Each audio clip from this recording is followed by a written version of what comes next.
Alright, today's integral, we have the integral of arctan x over 1 minus x squared plus arctan of x over 1 plus x squared. Now, ignoring hyperbolic inverse tangent at first, you notice arctan.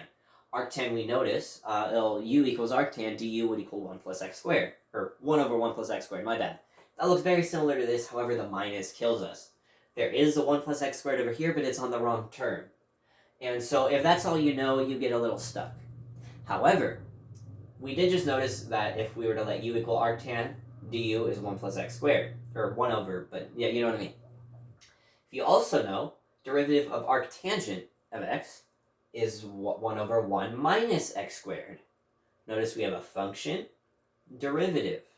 Function, derivative. If you remember, have you heard of reverse product rule? So if we're taking the derivative of f of x, g of x, then that will be f prime x, g of x, plus f of x, g prime x, dx. So typically, we read it as you take the derivative of this, you get here. Or, no, there shouldn't be a dx, my bad. So take derivative of this, you get here. But if you were to integrate this, so notice integrating a form of this, we will just get this. And that's exactly the format we're in. So what we have is the integral of arctan x. And then I'm just going to say it's multiplied by 1 over 1 minus x squared. Plus arctan of x multiplied by 1 over 1 plus x squared. So in this case, our f of x would equal arctan x. Or no, not arctan, arctan. And g of x would equal arctan of x.